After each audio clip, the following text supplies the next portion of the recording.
பெருஞ்சோதி அருட்பெருஞ்சோதி தனிப்பெருங்கருணை அருட்பெருஞ்சோதி சிதம்பரம் ராமலிங்கம் துணை அருட்பெரு ஆண்டவர் துணை வள்ளல் மலரடி வாழ்க வள்ளல் முனிவர் வாழ்க எல்லா உயிர்களும் இன்புற்று வாழ்க எல்லாம் செயல்கூடிய நாணை அம்பலத்தே எல்லாம் வல்லான் தன்னையேத்து ஆதி நீதி வேதனே ஆடல் நீதி பாதனே பாதி ஞான போதனே வாழ்க வாழ்கநாதனே.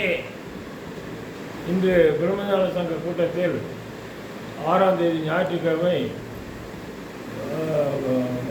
பேசும்போது பிருத்திவிராஜ் அவர்கள் பேசும்போது தான் வள்ளிமலை முருகர் கோயிலில் சென்று ஏழையனுக்கு இறங்கி தீது புரியாத தெய்வமே நீதி தழைக்கின்ற என்று முருகர் பாடலை பாடியதாகவும் தன்னை எல்லோரும் வியப்புடன் பார்த்ததாகவும் அவர்கள் சொன்னார்கள். அந்த பாடல் சிதம்பர சாமிகளால் இயற்றப்பட்டது. ஏது பிழை செய்தாலும் ஏழையனுக்கு இறங்கி தீது புரியாத தெய்வமே நீதி தழைக்கின்ற போரும் தனிமுதலே நாயேன் பிழைக்கிறவாறு பேசு நாயேன் பிழைக்கின்றவாறு பேசு. இன்னொரு தொடங்க இந்த பாடலை. ஏது பிழை செய்தாலும் ஏழையனுக்கு இறங்கி தீது புரியாத தெய்வமே நீதி தழைக்கின்ற போரும் தனிமுதலே நாயேன் பிழைக்கின்றவாறு பேசு. அவர் இன்னொரு பாடலும் பாடியிருக்கார் சிதம்பர சுவாமிகள். இல்லறத்தான் அல்லேன், இயற்கை துறவி அல்லேன், நல்லறத்து ஞானி அல்லேன், சொல்லறத்தில் உயர்ந்த திருப்பூரா நான் என்றே ஈடேறுவேன் அப்படின்றார். அவர் இன்னொரு பாடம் பாடுறாரு.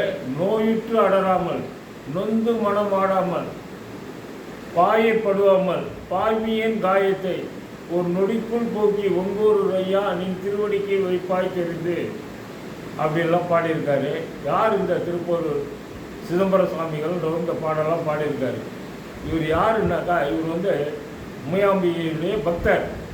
உமையாம்பிகை மேலே மிகவும் பாடல் போட்டு போட்டு புகழ்ந்து கொண்டு இருக்கிறார். ஒரு நாள் அவர் கடையில் உமையாம்பிகை முருகனுக்கும் சூரபத்மனுக்கும் 3 இடத்தில் சண்டை நடந்தது. முதல்ல தரையில் திருப்பரங்குன்றம், கடலில் திருச்செந்தூர், ஆகாயத்தில் திருப்பூரூர். திருப்பரங்குன்றமும் திருச்செந்தூரும் முதல் படை வீடு 2வது படை வீடாகி மிக புகழ் பெற்று விட்டன. ஆனால் திருப்பூரூர் புகழ் பெறவில்லை. எனவே நீ போய் அந்த திருப்பூரில் ஒரு முருகன் பனைமரத்தடியில் கீழ் உள்ளது, அந்த முருகன் சிலையை எடுத்து நீ ஒரு கோயில் கட்ட வேண்டும் என்று அன்னை உத்தரவிடுகிறார். அன்னை உத்தரவு கேட்டவரே அன்னை அவருடைய சொற்படியே போய் அந்த பனைமரத்தை கண்டுபிடித்து முருகன் கோயில் கண்டுபிடித்து திருப்பூர் சிதம்பர சுவாமி அவர்கள் கோயில் கட்டுகிறார். அந்த 3வது ஆகமனத்தில் நடந்த திருப்பூர் வரலாற்று மறைக்கப்பட்டது. அம்மை தன்னுடைய மகனுக்காக தன்னுடைய பக்தனை அனுப்பி முருகர் கோயில் கட்ட வைக்கிறார். அதுதான் இந்த பாடலுடைய சிறப்பு. அதுதான் அவர் சொன்னார் பிருத்திவிராஜ். ஏது பிழை செய்தாலும் ஏழையனுக்கு இறங்கி தீது புரியாத தெய்வமே நீதி தழைக்கின்ற போரூர் தனிமுதலே நாயேன் பிழைக்கின்றவாறு பேசு அப்படின்னு. முருகன் தமிழ் பிரியர். அதனால் இந்த சிதம்பர சுவாமிகள் பாமாலையெல்லாம் கேட்டு அவர் நல்லா அற்புதமாக அந்த திருப்பூரில் இன்றைக்கி பெரிய அளவில் குளம் கோயில் பழைய காலத்து இது மாதிரி ஆகிட்டுருக்கு. அதே மாதிரி ஔவையாருக்கும் முருகருக்கும் நடந்த ஔவையார் ஒரு நாள் காட்டில் ரொம்ப களைச்சி வரும்போது முருகர் ஒரு இடைச்சிறுவனா மாடு மேய்க்க சிறுவனா மரத்து மேலே உட்காந்துக்கிறார். நாவல் பழ மரத்து மேலே உட்காந்துக்கிறார். அப்போ இந்த அம்மாவுக்கு ரொம்ப பசி தாகம். இந்த தம்பி எனக்கு கொஞ்சம் பழம் கொடுன்னு கேட்குறாரு. பழம் கொடுன்னா உடனே அவர் முருகர் சுட்ட பழம் வேண்டுமா சுடாத பழம் வேண்டுமான்றார். தமிழ் கடலான அம்மையாருக்கு ஒன்றும் புரியல. என்னடா சுட்ட பழம் சுடாதான் பார்த்தா சுட்ட பழம் தான் கொடு அப்படின்னு கேட்டு. என்ன அர்த்தம்னா சுட்ட பழம்னாக்கா மேலேருந்து பறித்து போடுவேன், சுடாத பழம்னா கையில் பறிச்சுன்னு கொடுப்பேன். அது தமிழ் இலக்கியத்தில் கேட்குறார் முருகன். தமிழ் கடல் அவையே ஏமாந்து விடுகிறார். ஏமாந்து சுட்ட பழம்னுறாரு கொடுக்குறாரு. பழம் கீழே வருது. பாட்டி எடுத்து ஊருது. பாட்டியே பழம் சுடுதான் போது தான் இந்த அம்மாவுக்கு வரைக்குது. ஓ, நம்ம ஏமாந்துட்டோம், மாடு மேய்க்கிற சிறுவன்கிட்ட நம்ம ஏமாந்துட்டோம் அப்படின்ட்டு என்னமோ வருத்தப்படுது. அப்போ தான் அரிதது, பெரியது எது, சிறியது எது, இனியது எதுன்னு முருகன் கேள்வி கேட்குறார் அவையை, அவருடைய தமிழ் புலமையை சோதிக்க. அரிது அரிது மானிடர் புறத்தால் அரிது, மானிடராயினும் ஊன் குருடு செவிடு கேடு நீங்கி பிறத்தால் அரிது. இந்த மானிடராக பிறக்கிறது கூட கூணு குருடு செவிடு அந்த 9 அது மாதிரி பேடு நீங்கி பிறந்தால் அரிது.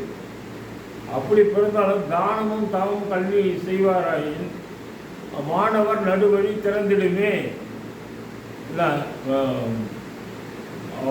அரிதறிது மாநிலம் கூண் குருடு செவிடு பேடு நீங்கி பிறந்தால் அரிது.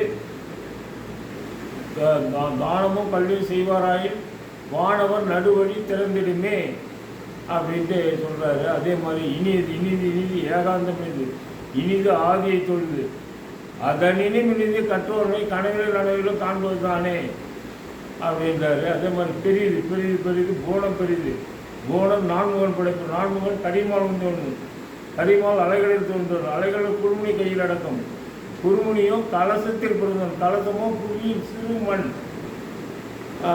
புவிய அறிவனுக்கு ஆதாரம், உமையோல் சிறு விரல் மோதிரம், உமையோ இறைவுருள் அடக்கம், இறைவுருளும் தொண்டர் உள்ள தடக்கம், தொண்டர் தம் பெருமை சொல்லவும் அரிதோ. இந்த உலகத்திலே யார் பெரியவர்கள்னா தொண்டர்கள் தான் பெரியவர்கள், அந்தமா பெரியதுன்னு சொல்லுது. அது மாதிரி முருகன் வந்து தமிழ் பாட்டோட அவையோட பேசியிருக்காரு. அவரே தாம் பாட்டை ஏற்றிருக்காரு. பல புலவர்கள் கூட விளையாடி இருக்காரு. அவர் பல கச்சியப்ப சிவாச்சாரியார், நக்கீரன், பல புலவர்களை சந்திச்சிருக்காரு. அதே மாதிரி நிறைய அவருடைய